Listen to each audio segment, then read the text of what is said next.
Hello and welcome. Thank you for joining us once again. I am Dan Schmidt. This is the Deer Talk Now podcast coming at you, I would say live, but it's not live. We pre-record these, drop them every Thursday wherever you can consume deer and deer hunting content, whether it's on social media, our website, YouTube, you name it. Today, another very special guest, Dr. Duane Diefenbach. Duane, thank you and welcome to the program with us. Oh, thanks for having me. If you Looking got forward to the conversation. Thank you. Same here. You know, your name has come up so many times with John Ozoga over the years. John has been our research editor forever. And this is the first pleasure I've had to talk to you, so I'm very excited to get you on the program. Great. Yeah, John has been around a long, long time. Long, long time, and he is the one who has taught so many of us so many things. I said he's helped popularize scientific research, which I know has been your career, but for most people, you would be bored to tears unless you had somebody like John to be able to extrapolate and boil things down for you. Yep. So, Duane, Dr. Diefenbach, is a professor of wildlife ecology at Penn State. He has more than 5,000 research citations. We've actually cited him many, many times in the articles that John has written for Deer and Deer Hunting. And there's so much I'd like to get to today. We're only going to be able to hit a few topics, but one of the things is Duane and his students have been collaborating with the Pennsylvania Game Commission for over 25 years on a series of research projects that I think you guys are going to find fascinating. We're going to get to some of those things today. So without further ado, we're going to jump right into it. We're going to get geeky right away. And I'm going to give you these softballs because I know that you've worked on them for many, many years, but we'd like to talk to them, get into the weeds, and bring to the listeners and the viewers some of these insights. So number one, I'm holding up this almanac here. I've worked on this thing since 1995. We've produced it since 1992, and it includes every state section. And one of the things that has changed over the years, Duane, and I know it has with Pennsylvania, is we report how states' deer population estimates. And I know that states have gone away from it, but let's back up a little bit. Where it is still being done, how are states estimating deer populations these days? So primarily the data comes from the harvest. So, we collect lots of data, right? We field check deer. A lot of states have field check stations. Or like in Pennsylvania, the biologists go around to deer processors. And so from that, you can get age and sex of deer. And there are methods. Probably the most common one used is the sex age kill model. Yep. So, you know, with some math that we don't have enough time to go into here, but it's not super complicated. It can be done on a spreadsheet. But if you have age and sex structure of your harvest, you can estimate abundance. So they call that modeling, and that's something that states did extremely accurately up until probably the early 90s. Did Pennsylvania have mandatory registration back in those days? We've always had mandatory registration, but we recognize that not everyone follows the rules. So Pennsylvania actually, when it field checks deer, it knows the deer is dead, and then it can go back to its records and see if that deer was actually reported to them as being killed. And with that information, you can actually estimate what percent of the harvest is reported by hunters.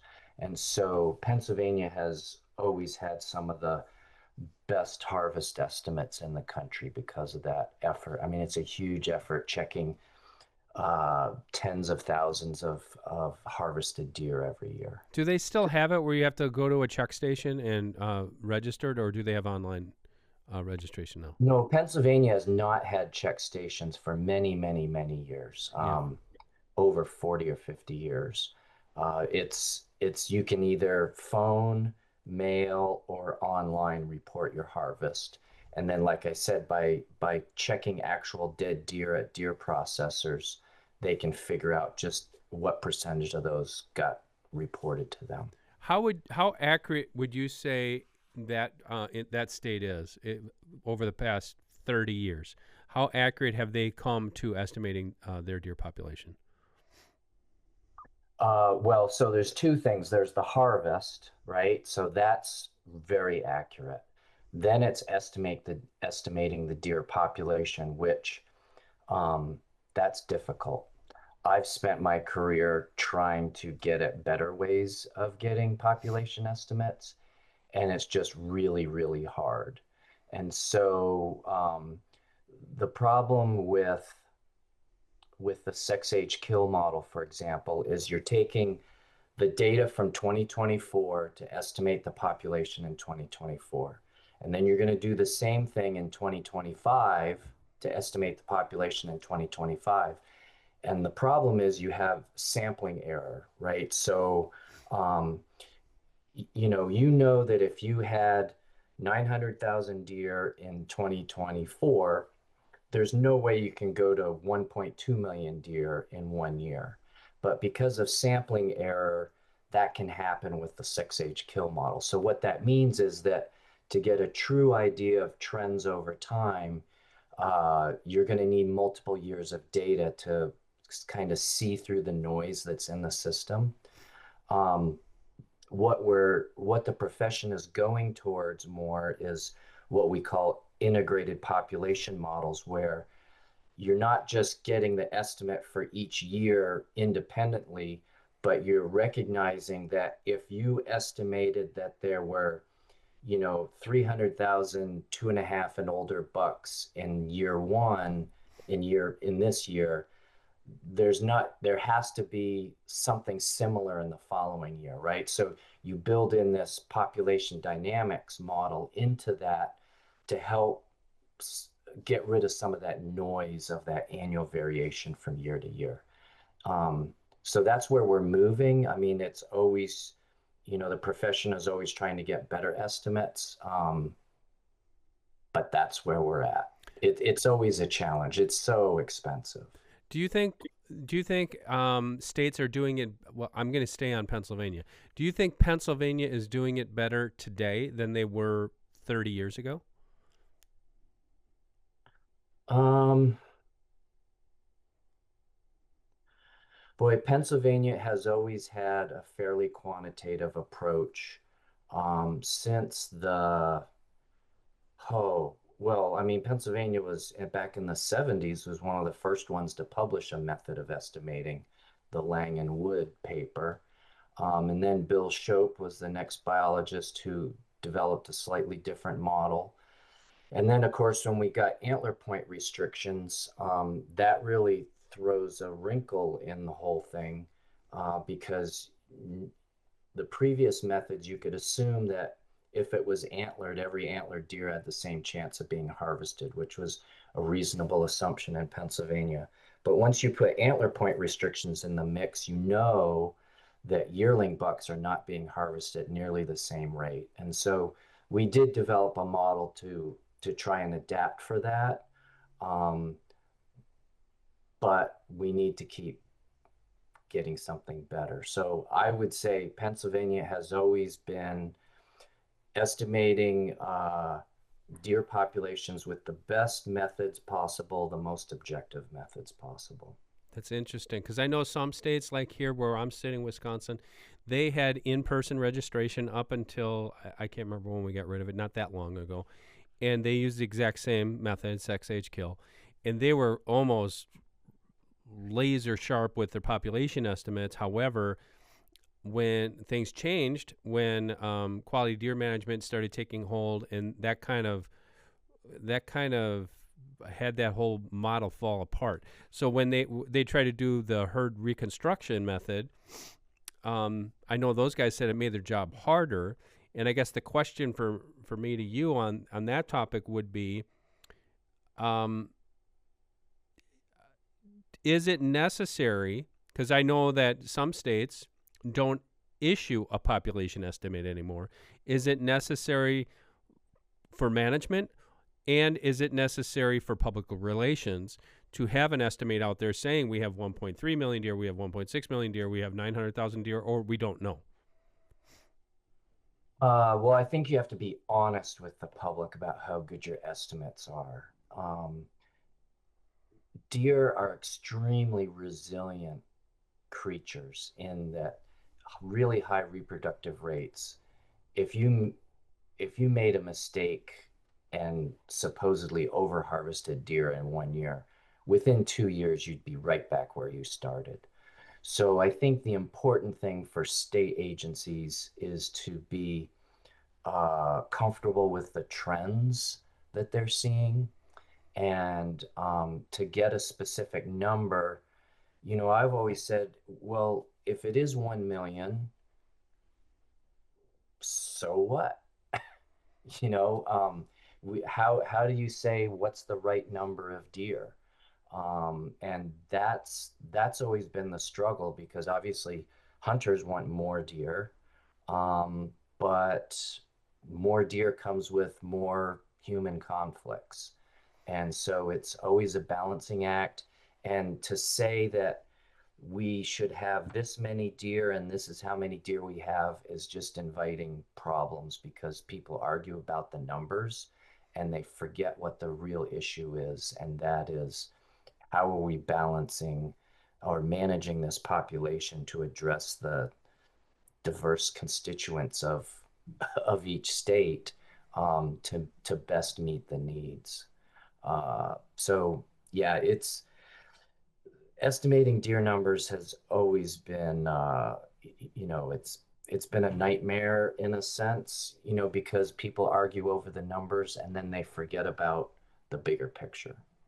And there's, like you said, there's so many different stakeholders, and then whoever the stakeholder happens to be, us hunters, we think, well, we're most important. And then you do get the conspiracists out there who are saying, well, it's because of the insurance companies and it's because of, whatever. We could list several different things. So that does make sense. And I know that's why a lot of states have backed off of, we're not going to issue a number, but we are still going to publish our harvest data. And I think a lot of people will point to that, and I can point to it right here, because I want to get to that point next, because you were around in Pennsylvania when they underwent a dramatic change. If we look at the numbers, let's just go back to 1995, 430,000 deer killed.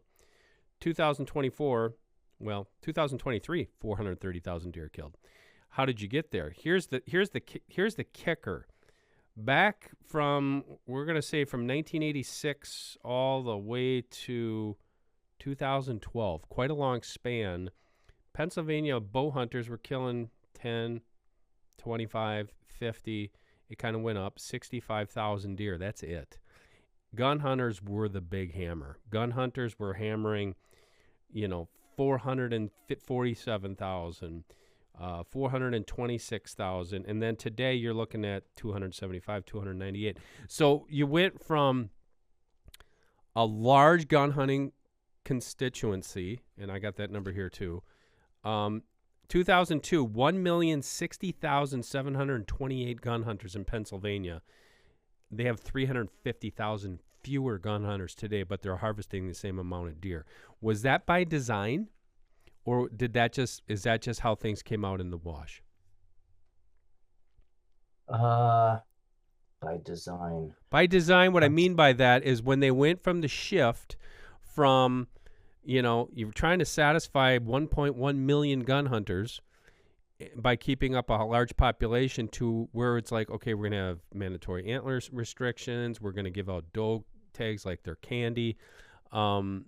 Was it because we have to try to shift the component of who's taking these deer home, or by the manager's side, did it not matter? well, managers, you need to keep track of or separate what's social and what's biological. And so, whatever's socially acceptable is the constraints under what the biologists make recommendations. I would say the shift that you saw in terms of who is harvesting deer has very little to do with the regulations of antler point restrictions. It has a lot to do with aging out of hunters. So you mentioned the decline in the number of hunters. Back in the 90s, it was over 1 million hunters, deer hunters in Pennsylvania, and I think it's 600,000 or something today. You got the numbers in front of you. You know it better than I do. Um, but that shift and technology, so crossbows made a huge difference. And I think crossbows are great because older folks who can't take the cold or can't pull back a bowstring now can hunt during the most beautiful season of the year. And clearly they've taken advantage of that. So the objective of the Game Commission, of their biologists, is to try to get enough deer harvested to meet the objectives for each year. And those shifts that you're seeing, those are driven, like I said, mostly by social issues, not. Now, granted, right? We had to make crossbows legal to use, so there were some regulation changes that promoted those changes, but that was coming more from a demand from the hunting community than it was from biologists making decisions on what type of sporting arm is being used. Right. What you were around when Gary Alt was there, and he basically was the champion for all this, the big change in Pennsylvania, as we called it. What was it like back then when that happened? Was it the sky is falling, or was it just we're going to have to figure this out? Well, there were a couple things. By the turn of the century, deer populations in Pennsylvania were twice what the management plan's objective was. So there were a lot of deer. And at the same time, the Bureau of Forestry in Pennsylvania, when it was the first state forest agency that had certified forest sustainable forestry. But they were going to lose that because of the problems with forest tree regeneration. And so the fact that we had lots of deer, there was resistance to issuing antlerless licenses. And there was the governor saying we can't afford to lose this accreditation by the Bureau of Forestry. So there were a bunch of things that came together that we need to make some changes. And the idea was, well, we could implement antler point restrictions, which would give you more older bucks, with the trade-off that if you're going to have more bucks in the population, you have to have even fewer doe. And Gary Alt was the wizard that not so much a wizard, but a masochist who went all over the state for 2 years, um, promoting, and explaining, what the ideas behind antler point restrictions and increasing harvest on antlerless deer. And so that, you know, that was a made a major change in Pennsylvania. And that's coinciding again, like I said, with population demographics of the hunters, which I think we're going to be seeing even more changes in the future. What do you think those changes might be? Well, when I moved to Pennsylvania in 1992, you could only shoot one deer a year. If you shot a buck, even if you had a doe tag, you were done. And you could shoot two deer if there were leftover tags that you bought as a muzzleloader license. I mean, it was complicated. I was working at the Game Commission at the time, and I was in my boss's office every other day saying, okay, so explain this to me again. How does this work? but it was basically one deer a year, right? And so um, now we're seeing, in most units, almost every unit now, if you want a tag, you can get a tag at least in the first round of antlerless licenses. And with the decline in hunters, eventually Pennsylvania has never ever had a problem with not enough hunters. It was always too few tags. Not every hunter could get a tag. So I think we're coming up where, and we're having troubles in some areas selling all the tags that we need to sell. And so we need to do two things. One, we need to get hunters to harvest more deer, possibly. We need to give them more, or I'm not saying we need to do it now, but we will need to give them more opportunities. So if you look at Virginia, one of the things they do is, if you want to, you can harvest a second buck, but you have to harvest an antlerless deer first. All right, so that's different from the, earn a buck. It's not earn a buck, it's earn a second buck. And that's been pretty successful so far for Virginia. So different things like that. Um, uh, I'm not sure, everyone's trying to recruit and retain hunters. Really, that's the headwinds are really strong against that. So obviously the first thing I think in terms of deer management is thinking about opportunities to make hunters, if you're not harvesting enough deer, how can we make them more efficient and how can we encourage them to harvest more deer? Deer Talk Now is brought to you by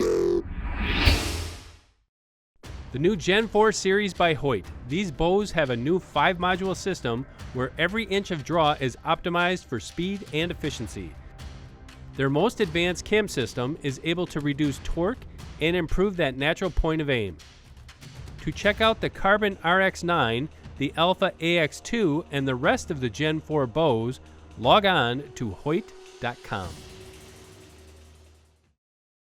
So today is it, I'm not familiar with Pennsylvania. Today is it, like here, I can basically kill as many does as I want. I mean, they give you like 2 free tags per license. So we're a 2-buck state. You can kill 1 buck with a bow, 1 buck with a gun. And then you get 2 doe tags. It depends upon where you're at, but 2 doe tags for that gun license. And I can actually kill those with my bow if I want, and vice versa. Is it like that now in Pennsylvania, where you basically, if you want to shoot extra deer, you can, or no? Uh, Not quite. Let's see, most management units, you could get up to 2 tags. Again, like in our traditional big woods area in north central Pennsylvania with lots of hunting camps and a long tradition of hunters traveling to that area to hunt deer. Um, you Most every hunter should be able to get 1 antlerless tag. Whether they get a second, probably not. Other parts of the state, yeah, I think they're upping it that you can get 4 tags or something like Okay, so that. they've increased it a little bit, anyways, to where. Yeah, but we're not at the point like Maryland where you buy your hunting license and you're guaranteed doe tags, Right. right? We're still issuing tags by management unit. What has, I know that you're 25 years into it now with the antler point restrictions. People, well, there was a loud vocal opposition to it to begin with. From the people that I speak with today, they seem to like it. Is that your general consensus? Yeah, the interesting part is that they decided whether they liked it before they even experienced it. Because when we implemented antler point restrictions, we actually did some research and did surveys of hunters before they were even implemented and said, "What do you think about it?" And and then followed them over time afterwards. And what do you think about it? And it was basically 60% of the hunters liked it and 40% not so much. And it didn't really change. No one's mind really changed. Really? Yeah. Why do you think?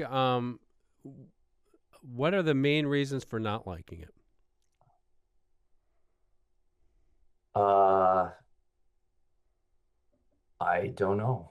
I mean, well, it's been a while since we did that research, but I think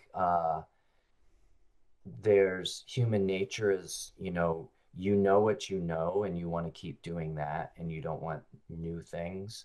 Um, People get anchored, right? They take a position and they're going to defend that. I mean, we deal with that in science, right? We have hypotheses, and if it's your hypothesis, you get really wedded to that, and you don't want to give up on it.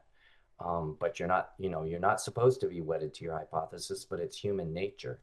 Uh, so there's a lot of things, and part of it is what we saw was in Pennsylvania when we implemented antler point restrictions. We increased antlerless harvests and we reduced the population by about 23%. And that did not sit well. Um, so even though they liked antler point restrictions, they did not like the increased antlerless harvest and probably seeing fewer deer. Uh, and actually the satisfaction with the agency declined because of that. But antler point restrictions, yes, I would say have always been popular. Um, and I've seen no evidence that anything's changed. Yeah, and that was the whole point of the antler point restrictions is you wanted to bring that population down, and you wanted to correct me if I'm wrong, and then you wanted to as as a way to keep hunter interest there. Thought, well, I think you're going to like this if we have antler point restrictions because you're going to see bigger bucks. Yeah, that was the idea, but we found out that it doesn't really work that way, right? So they liked antler point restrictions, but the fact that we had to reduce deer numbers did not go over well. And Even though, there's more bucks in the population than there were beforehand. Even though we reduced the population, we actually had more bucks in the population. So yeah, yeah, human and nature. that's funny because you see that on in places where people can hunt where they don't have a mandatory point restriction. It's like it's the classic like, well, we're practicing QDM. Oh, we're not killing does. But well, wait a second. That's kind of what QDM is. But they get it in their mind that QDM was passing up bucks, so they get older. But no, and that kind of leads to my next question because I would really, if I could, and I'm not going to because I don't want to bore you guys. I think Duane would be interested in it. I really want to get into the weeds on this topic right here because I think you've studied this. What has, over the past 25 years of this real emphasis on reducing antlerless populations, what has that done to the age structure of female deer in the state? Has it done anything to it? Has it changed it? Has it moved the needle? Uh, it hasn't made huge changes. So I mean, on the female side of Yes, on the things, female side. not much. I Really? mean, so if you want to stabilize a population, so Pennsylvania, first of all, let's back up. We're in kind of a sweet spot in terms of in North America of the range of the white-tailed deer. In Canada, they may not have any doe hunting, and their populations are stable or they're concerned about declines because, severe winters. Um, but Pennsylvania, we have fairly mild winters. Our deer don't yard up. We have, fairly productive habitats, lots of food sources, especially our areas that are a mix of ag and forest land, um, are extremely productive. Um, and so in Pennsylvania, in some of our more productive areas, you should be harvesting maybe 20% of the doe population to keep the population stable. So that's like a 70% annual survival rate.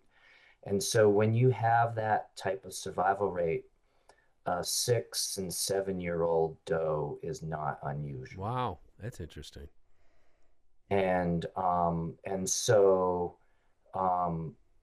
so even though we increase the harvest rate on antlerless deer, we're going from 10% to 20%.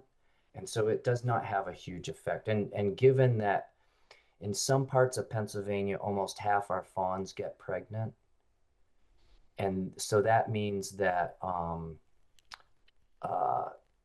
yeah. And so they're, by the time they're 2 years old, they're probably giving birth to twins.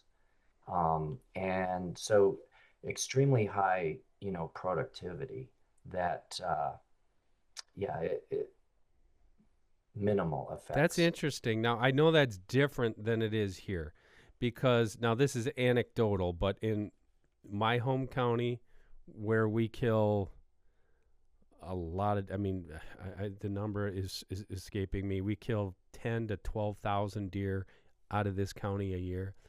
That anecdotally, that age structure has been reduced to where you used to see block-headed mature does to where if you see a 2.5-year-old doe now, that's the oldest doe you're going to see.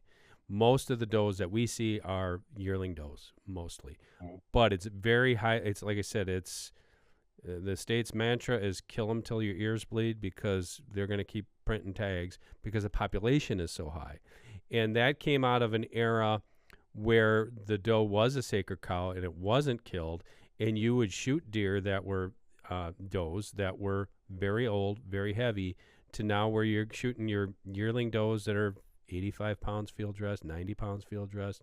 Every now and then you'll get one over 100, but those days of 120, 130-pound field dressed does are over in this area. But I can see where you say, like, you went from 10% to 20%, that would probably be pretty negligible. It wouldn't be like you're going to see a massive switch in age structure. Because the question I had on top of that, and I don't know if you can answer it, is if you do have a situation where the doe segment is highly exploited, how does that affect doe dispersal? Well, doe dispersal is driven by population density. So as you decrease deer density, especially the number of females, because, well, I guess we need to back up a little bit if you want to switch over to dispersal Sure, discussion. sure, sure. Um, so in general, in mammals, it's the males that disperse. But there, and so what you would typically see is you have an adult doe and she gives birth, and her female offspring are less likely to disperse. And so they're going to establish home ranges, in a cluster around her. They're going to be related individuals. Whereas her male offspring are going to, most of them will disperse. Um, and but what happens during the spring, um, you know how you've watched groups of does all winter long, and then in the spring they just kind of disappear, and you see one here and there. It's because those females are seeking out a solitary place to give birth to their young. And if they can't find a place that's, if there's too much interaction among females to isolate themselves, then you start to see increased dispersal by her female offspring. And so, in I would say if you have fairly low densities, you would expect 0 to 10% of females to disperse. But when you get really high densities, it could be 40% of them dispersing. On the other hand, the males are a little, and so that's all driven by spring dispersal, right? So the female is looking for a place to isolate herself. If she has young hanging around, she's going to, be aggressive towards them, and that's going to cause them to disperse from where they were born. Um, and same thing for males, they'll disperse in the spring as well, for the same reason is that the females like, get out of here. the mother, right? Right. And the aggressive behaviors cause the individuals to disperse. The males also will disperse in the fall because their young males are seeking breeding opportunities, and if there's too much male competition, they'll say, well, I'm better off just getting out of here and finding some place where there aren't as many males. And so you'll see dispersal in the spring and the fall for males. Um, but the percent that disperse doesn't really seem to depend on population density. So in Pennsylvania, it's about 75 to 80% of those yearling males disperse every year. And even when we reduce the population by 23%, it was still 75 to 80% of the males were dispersing. That's on males, but on the females, it's different. You're On the, saying it's more density dependent. yes, it's driven by population density. So if you I want to stay on that for a second. If let's talk about the very densely populated uh, doe segment, and you're saying okay, it's not going to be a tremendous amount unless you have it that way, and you have it that way, it could be 40%. What has your research shown you on the areas that are high density with doe dispersal? How far are they going? Well, doe dispersal is so males disperse very quickly. They go in a straight line. And, I always like to make the joke, right? Guys don't ask for directions, right? Yeah. So they end up wandering all over the place. Well, in the deer world, it's the females that don't ask for directions because we followed some females, 1 year olds that were dispersing, and one of them went over 150 miles, and Holy she moly! Wow. and she ended up 30 miles from where she was born. Really? Oh, she traveled 150 miles, but eventually wound up 30 miles from where she was born. Yeah. And so on average, females disperse farther than males, but males disperse, on a scale of 1 to 10, 10 being a straight line, males are like a 9. And they disperse and they're done in under 12 hours. Under 24 hours for sure. Most of them do it in about 12 hours. They just go in a straight line and they're done. Um, and that's driven, male dispersal is related to how much forest there is. Okay. So if you're in the Midwest, in the corn states, those deer could go a long distance because there isn't a whole lot of forest land. Whereas in Pennsylvania, where some of parts of Pennsylvania are 90+% forested, they're only going 3 or 4 miles. Okay. But females, I can tell you what influences what percentage of them disperse, but I can't really say what influences how far they go. And actually where they wind up setting up shop? Yeah, it's can't predict it. That's it. Well, let me give you my hypothesis because I'm going to be your freshman student here, and you let me know if I'm. I've always described it this way, and I could be wrong, because we are where I hunt primarily has always been very highly dense, and again, this is just observation. Observation over the past 35 years on some of the properties that I hunt is really marginal habitat. I mean, really marginal fallow fields, pine woods, no mass, not a lot of food, no farm crops, no food plots. I could always set my watch to kill a yearling doe off of some of these properties every single year. And the way I described it was high rent versus low rent. Low rent being this is marginal habitat, and that yearling doe decided this is the best I can find given my circumstances. And then on the high rent areas where it would be very good farm crops, food plots, oak mast, that's where you would find those interlapping female groups that would have the older does in it. Do you think there could be something to that, or is it not as easy to compartmentalize in a scenario? Well, it could be related to that. You also have to keep in mind that home range sizes vary depending on the quality of the habitat. So in a lower quality habitat, they need a larger home range to get the resources that they need. So for example, in Pennsylvania, in what we call the big woods in north central Pennsylvania, that's fairly poor soils, um, 90+% forested, a both outside the breeding season, a male and a female's home range is about a square mile. Yep. But if you go down into like down near Gettysburg, where we have, a mix of crop and forest land, um, uh, males what might have a home range of just a few hundred acres, and a female might have a home range of 150 to 200 acres.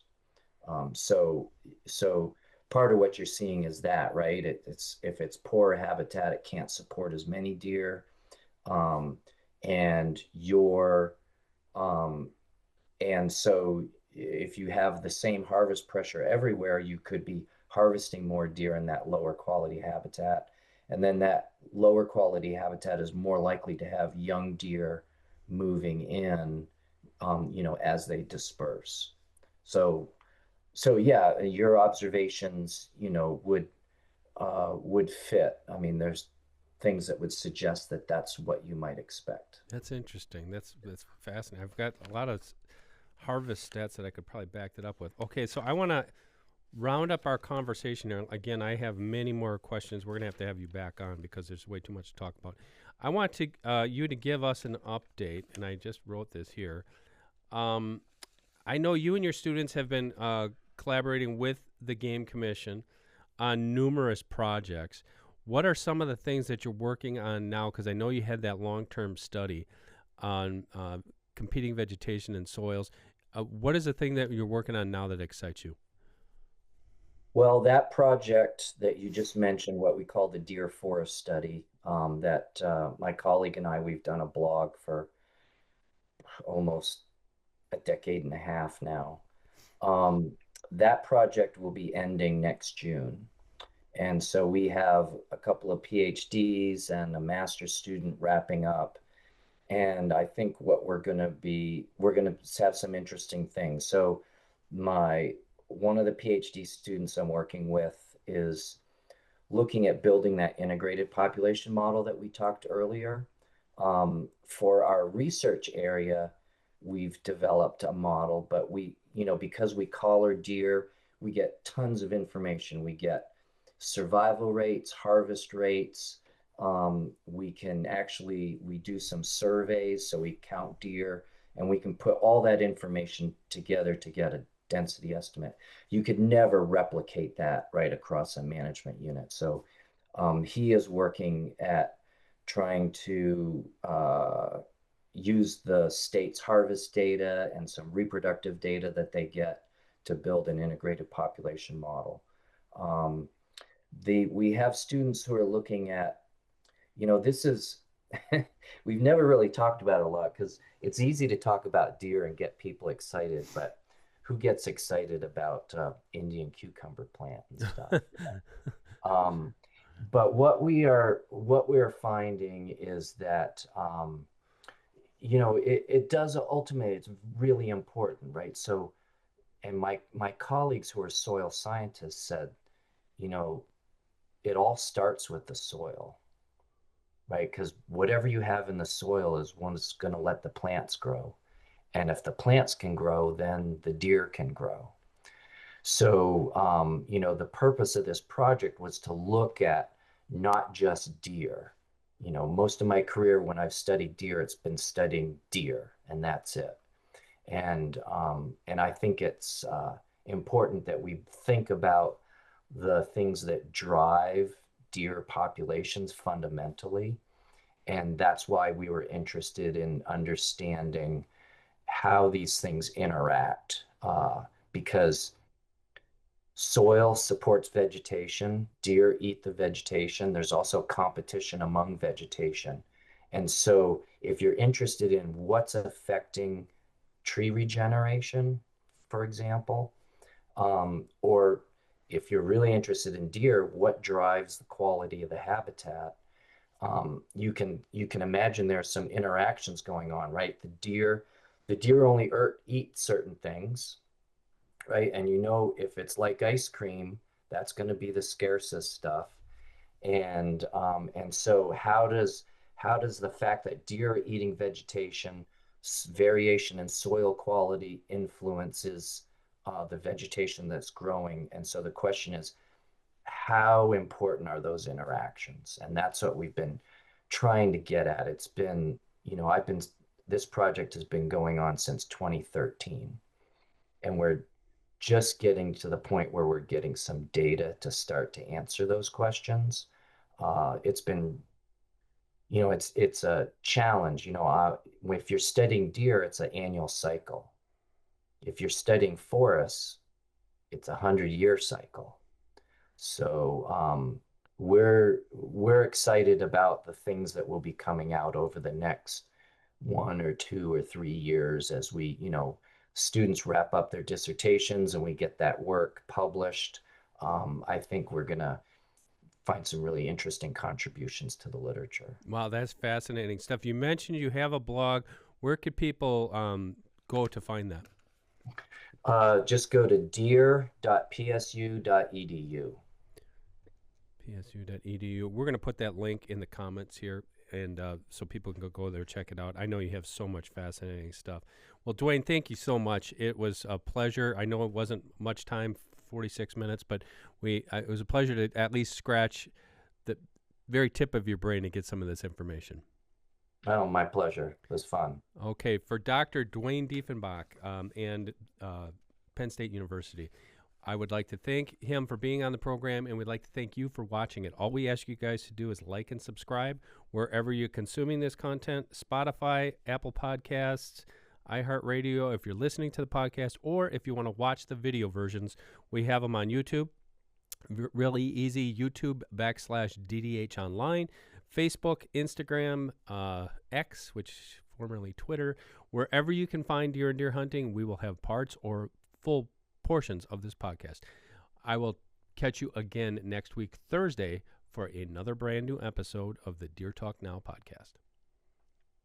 The Deer Talk Now podcast is brought to you by Mossberg, Wildlife Research Center, Traditions Firearms, Outdoor Edge Knives, Hoyt Archery, and 10 Point Crossbows.